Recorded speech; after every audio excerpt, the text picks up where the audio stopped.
This is the charcoal legacy of the Central Coast fires. 8 houses were destroyed in some of the worst damage on record.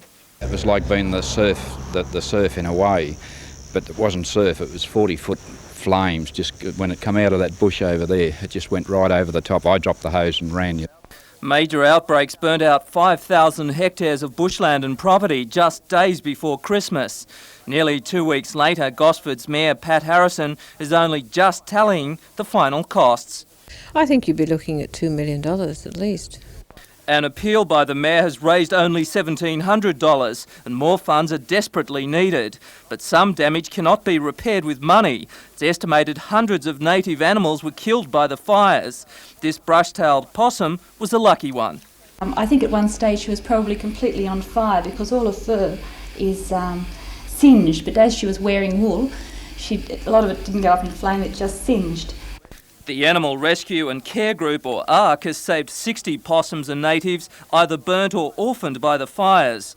While these animals have had a reprieve, the high fire threat still looms with tinder-dry bushland and no immediate predictions of heavy rains. Peter Ryan, NBN News.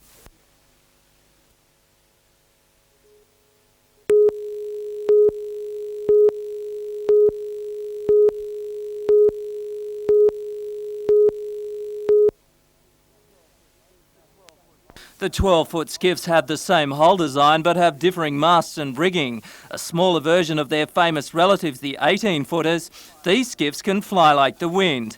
8 Kiwi crews have come to Saratoga on Brisbane waters for the championships, and they're here to regain some prestige after losing 23 of the 31 years of competition. A lot of hate out on the water, but back on the beach it's all good, mates. Yeah. A stiff northeaster gave skippers a trial for the serious racing which starts tomorrow. In a week, 7 heats are raced over a 20-kilometre Olympic course. The winners will be judged on their best 6 starts.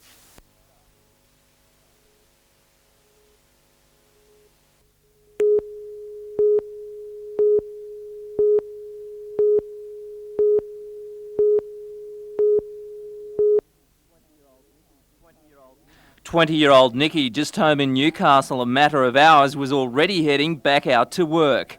6 days ago, Nick was carving out a career best at Hawaii's Sunset Beach with a $50,000 first place in the Billabong Pro. The waves were like 6 to 8 feet and pretty nice, offshore, nice day, and it all come together.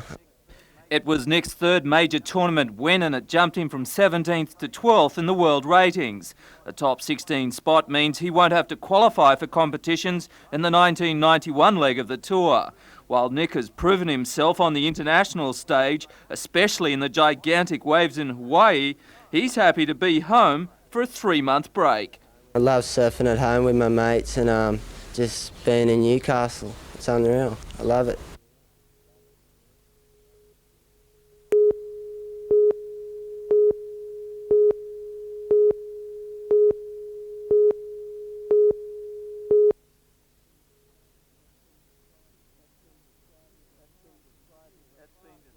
It's been described as a fast and furious sport. In one style of pistol shooting, competitors have 5 shots in 6 seconds at a target 25 metres away. The Tuggerah Lakes Open has 5 categories and 150 shooters from throughout New South Wales and the ACT. With the Oceania titles on in Adelaide in 3 weeks, top guns like Commonwealth Games gold medal star Pat Murray are here to get their eye in. Any competition you go to, providing you're prepared for and it's run properly, which this one is always a benefit because every time you compete you learn something about yourself. The shooting continues tomorrow with winners in each style. An overall points tally will nominate the tournament champion.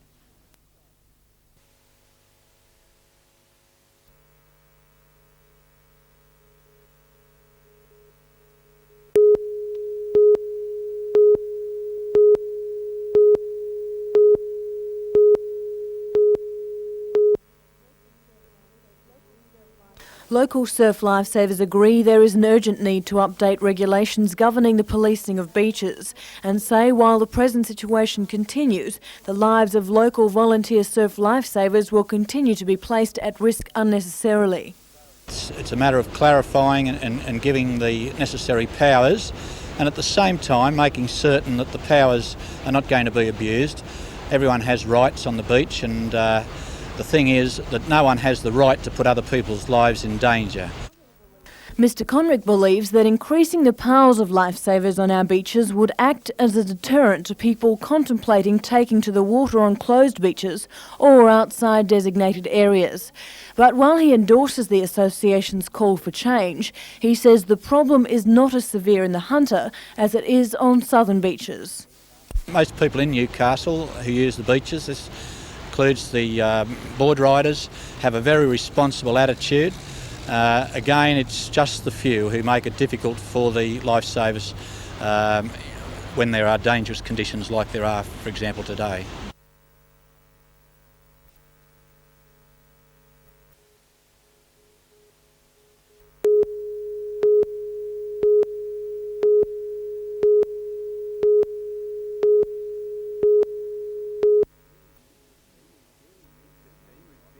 The steamer is barely meeting its running costs, let alone working off a more than $100,000 debt to the bank.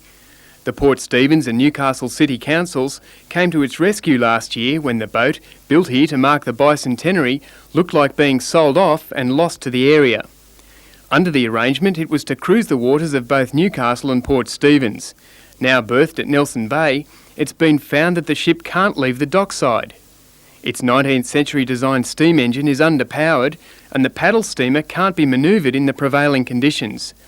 Visitors can look over the boat, but many are turned away without a ride. Port Stephens Shire President Bruce McKenzie has his own ideas for making the vessel pay its way. Perhaps we should be throwing the steam away and putting a diesel motor in it. And I think we've got to look at it with our head and not our heart. The ship presently runs a picnic cruise every third weekend on Newcastle Harbour. Its boiler needs to be fired the day before the run. A diesel engine can be ready to go at the push of a button.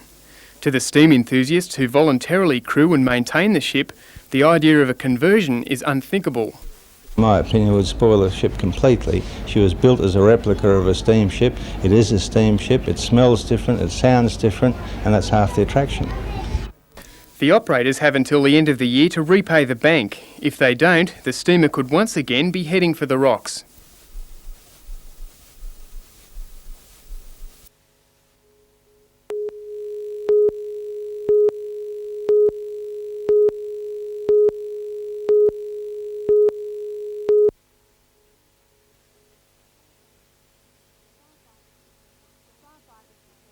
Firefighters became concerned for the safety of campers about 6 o'clock last night as the blaze continued to gain momentum, fuelled by thick bushland. The national park was filled with families holidaying in tents and campers, and eventually police were forced to move in and ask all to leave. As the night wore on, 11 fully manned fire crews joined the battle, along with national parks and wildlife workers and a bulldozer and grader. Their efforts were rewarded early this morning, with the blaze being contained on the eastern side by the Seal Rocks to Bombar Point Road. Backburning attempts are continuing on the southwest front, presently about 3 kilometres north of the Bombar Point to Mungo Brush Road. Firefighters believe no property has been lost in the blaze, but are warning campers and sightseers to stay well away. Authorities say it looks almost certain the blaze was deliberately lit, as were 2 other minor fires extinguished during the past week.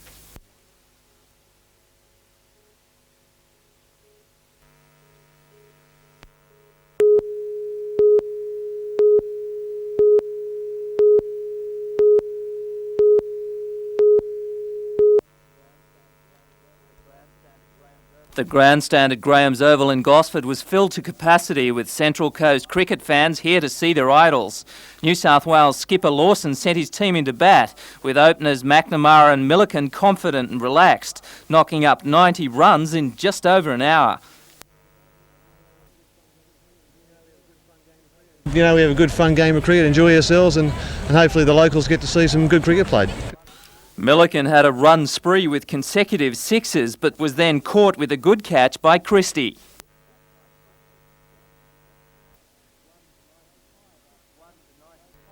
One for 95 after 26 overs of a 50-over-a-side game. From here, the combined Gosford-Newcastle side fought back, with Bayliss caught at square leg, Bevan sensationally run out,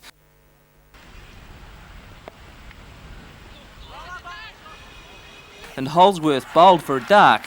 The Blues struggled for 227 runs. While New South Wales has had a mediocre season, Jeff Lawson has had a good summer and is looking to get back into the Australian team. Just like to be thought of in the back of the selectors' minds that, that I might be over 30 now, but I'm still bowling very well and hopefully I've still got a chance of playing. While the young fans lined up for autographs, the locals went into bat. At last count, they were 4 for 108, with another hour and a half of play remaining.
Introduced to racing at the age of 2 by his grandfather and father who trained greyhounds, a career in the sport of kings was always a desire for a young John Curtis of Gladstone, Queensland. He got his break in 1970 at the Sydney Daily Telegraph, where he spent the next 12 years, mainly as 2IC to the legendary scribe Keith Robbins. John was then asked to head racing at the Rupert Murdoch-owned Brisbane Sun in 1982 and was resident racing rouseabout until accepting the Newcastle Jockey Club position in December. John's affiliation with Newcastle, however, goes back many years. Apart from coming here for the carnivals, the first horse I raced was a horse called Siroc and Sunset, trained here by Eric Sanford, and he won a thoroughbred stakes as a 2-year-old on the Queen's birthday weekend back in about 1976. So, I've had a pretty fair affiliation with Newcastle. From Darwin Cups to the fine Cotton Affair and a multitude of Melbourne Cup carnivals, John brings a level of racing knowledge to the area that can seldom be matched. Apart from the fact that I've been involved in the game for more than 20 years, during that time I've been able to cover all the major carnivals in Australia, including of course the Melbourne Cup, and I think that's helped me get to know so many trainers all over Australia. So I'll use that as much as I can, Mike, to bring those people to Newcastle, not just Sydney trainers, but Brisbane and Melbourne and hopefully Adelaide trainers as well for our carnivals. And as I said, I'll certainly do the best I can to promote Newcastle racing in the best possible way.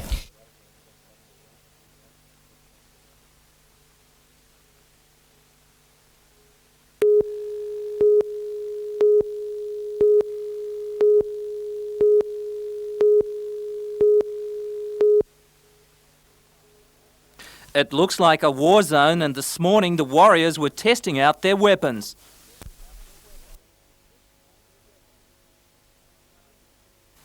$150 truckloads of soil have been dumped onto the motordrome, $20,000 worth, to turn the track from Speedway to Supercross. 180 riders have accepted the challenge, including Australia's 12 full-time professionals and American legend Eric Kehoe. A former US motocross champion, Earthquake Eric knows about the thrills and spills of the sport. Well, let's see, I've had broken ankle, broken shoulder, broken arm, broken wrist. I mean, I've had my share of injuries. 18 races are planned for Saturday night, with junior riders riding 80cc bikes and the seniors riding 125s and 250s. The finals will pit 24 riders in a 20-lap sprint, at least half of the race being fought out in the air. Peter Ryan, NBN News.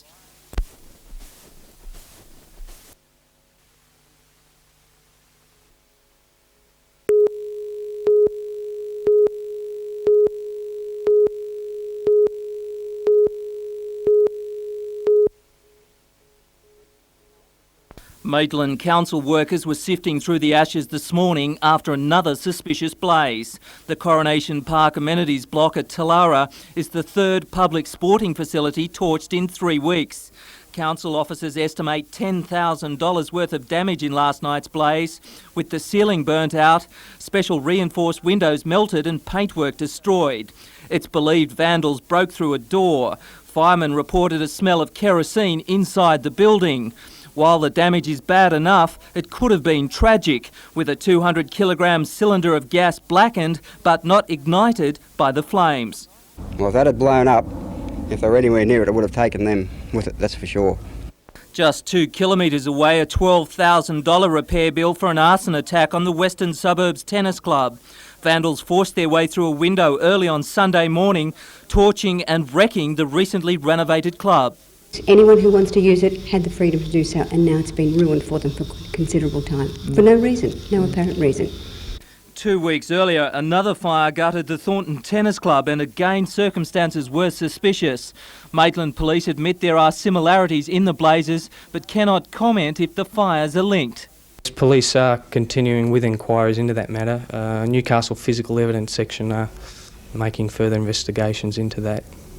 Meanwhile, council workers are tallying a growing expense bill for the public purse. Peter Ryan, NBN News.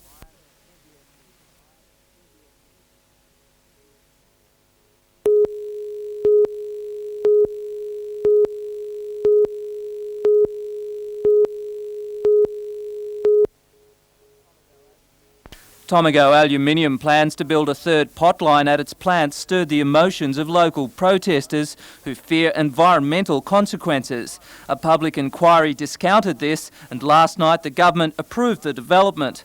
Metallurgist Dean Crawford campaigned to stop the expansion. He was expecting the news. The bottom line is the pollution levels are going to increase in the Hunter Valley as a result of this expansion. And I think the people of the Hunter Valley ought to wake up and maybe participate a bit more in these processes. Tomago Aluminium admits with a rise in production, overall fluoride emissions will increase, but it's stated those increases will be kept to a minimum and will be easily managed. We have very strict regulations that we need to comply with, and it's our policy to comply with those. Over the last 8 years, our performance has actually been 40% better than the legal limit. Tomago is bound by 55 environmental conditions, maintaining close ties with the state pollution control. Tomago's 5 joint venture partners will now meet to confirm the project will continue. If confirmed, it's expected to employ up to 1,800 people for the 2-year construction period and 300 permanent new staff. Peter Ryan, NBN News.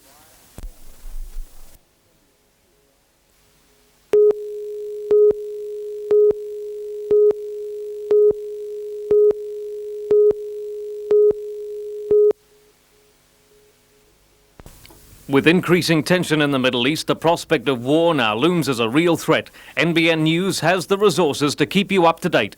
We'll link with America's ABC and CBS networks, ITN in London and the National 9 News team on location to bring you the facts fast and accurate. For news on the Gulf as it happens, turn to NBN News.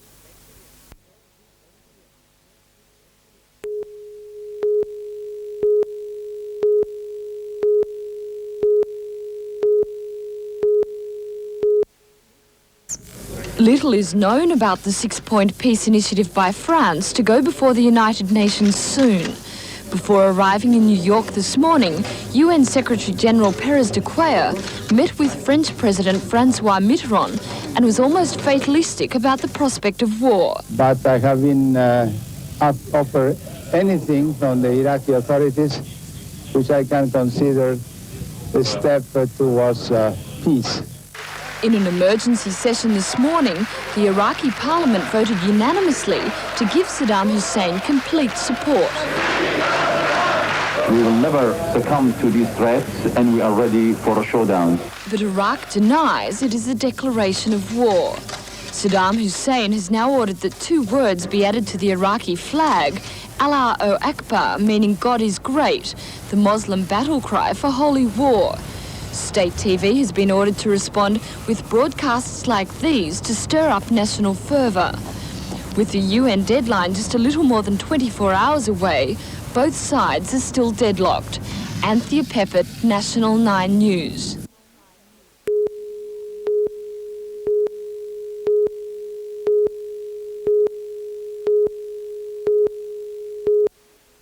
Paratroopers once again moved against the people here this morning, despite Moscow's assurance of a peaceful solution to the crisis. They seized a radio relay station in Vilnius, this time without tanks and guns. But the independent supporters inside were forced out. Western correspondents were once again attacked. At least one camera was taken.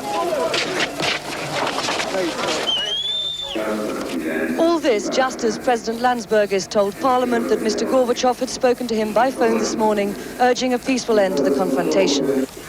The vigil outside Parliament shows no sign of ending, and this morning's military action is once again prompting crowds to flock there. Moscow's peace delegation has been meeting with military chiefs this afternoon in an attempt to stop their actions.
And giving our Lord trouble, but just by being in all places.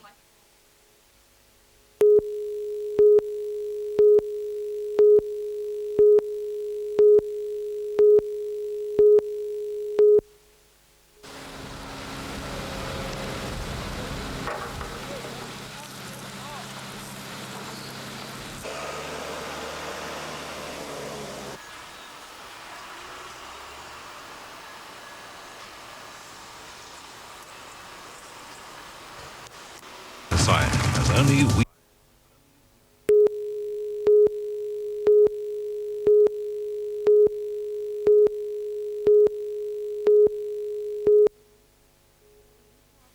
In Newcastle, the call for peace began last night at the cathedral, with almost 100 people adding their thoughts and prayers to those being offered worldwide.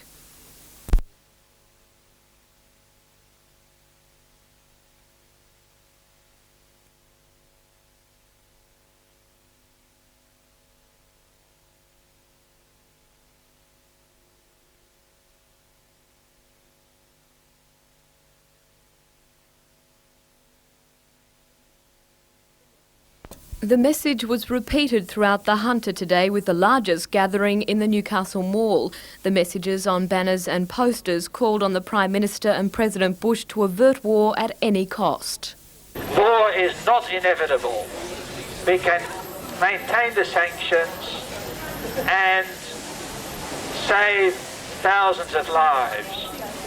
Pamphlets were handed out to shoppers, encouraging them to attend peace rallies in Sydney and Newcastle and join the growing swell in the push for peace. No more making war for me.